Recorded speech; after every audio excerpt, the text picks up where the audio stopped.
guys, today we're going to go ahead and continue our Carole Baskin saga. We are actually going to talk about the one thing that I know everyone has on their minds, and that is the disappearance of Don Lewis. Did Carole do it? Well, I'm going to give you some facts and allow you to decide. Also, if you guys are liking my videos, try and drop a like on them, drop a subscribe. It's really up to you, but I'd be super appreciative. Let's just hop right into it. Donald Lewis, he disappeared on August 18th, 1997. He just basically fell off the face of the planet. No one knows where he went. No one has been able to find a body. No one has been able to find any trace of him anywhere. An interesting fact that doesn't bode very well for him is that on June 12th of 1997, Don filed a protective order against Carole. He said that she had threatened him for the second time with physical violence and a weapon, and on top of that, hid his weapon from him. So even if she had attacked him, he wouldn't have been able to defend himself. And a judge denied it, according to the paper, because of lack of evidence. However, I believe there's other reasons, mainly the fact that he was a man and she was a woman, and it was 1997. It was not nearly what it is now, and I think that probably cost him his life, but like I said, we're going to allow the facts to decide that.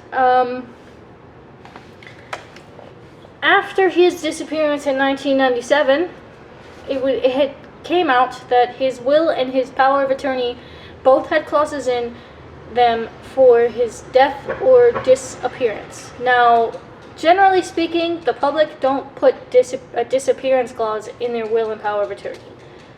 Why? Why would you do that unless you were afraid of disappearing or worse? Now, this will and power of attorney, they were signed and witnessed by a former employee of Carole and Don, Susan Aronoff.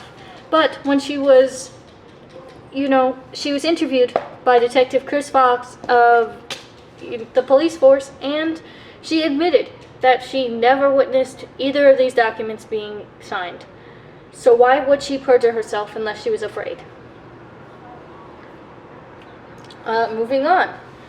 In between Don and her current husband, now Harold, there was a gentleman called Jay Bakal. Now, Jay Bakal, he also filed a protective order against Carole in fear of his life because she is consistently armed. She keeps a gun on her hip and a gun in her truck.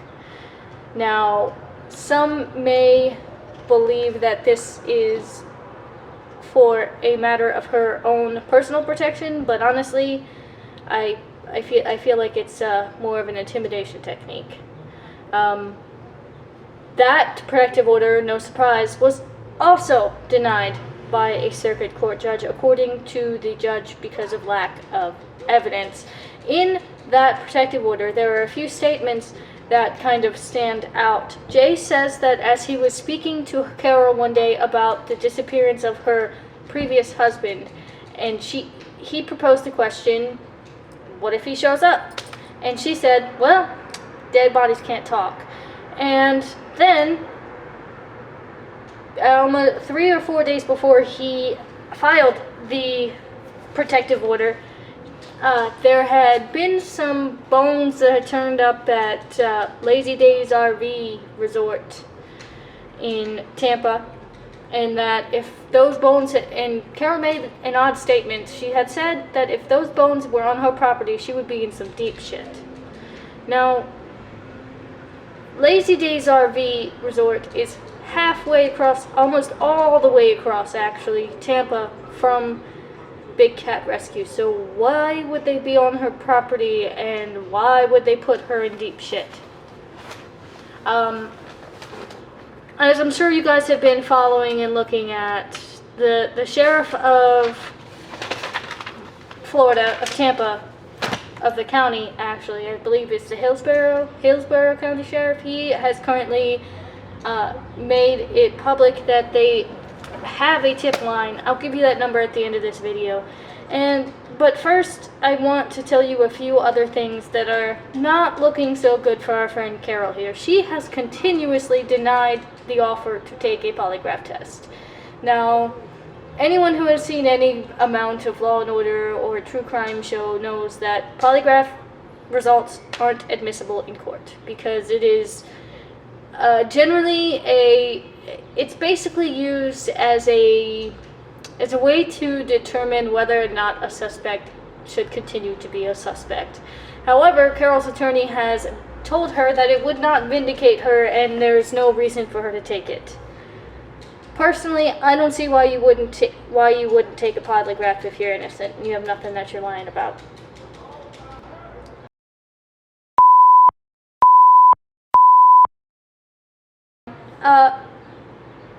Let me tell you about how Carole even met Don. Don was riding around in his pickup truck. He had a fight with his current wife, and he saw Carole, who was walking down the street from a current fight with her husband, and he had asked her to get in the truck. Not once, not twice, but three times. And on the third time, she said that he had a gun beside him in the truck, and he said, "You can train this on me. I just need you to get in the truck because I need someone to talk to." And she ended up spending the night with him. And I guess it was one real good night because then they ended up married, and then he ended up gone. So, you know, all of this, looking at all of these facts, because they are facts,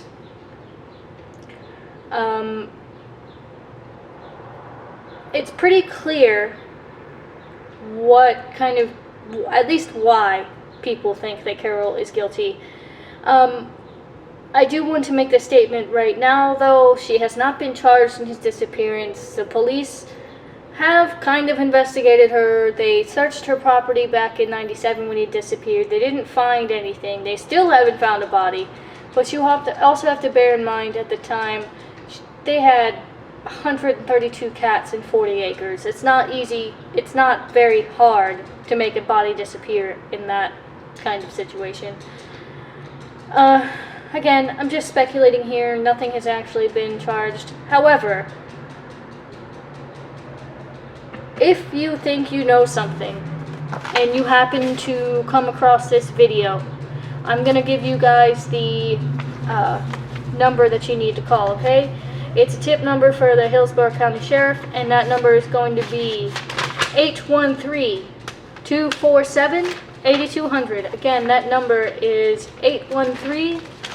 813-247-8200. And I really hope you guys enjoyed this video. Like, subscribe, and I'll see you in the next one.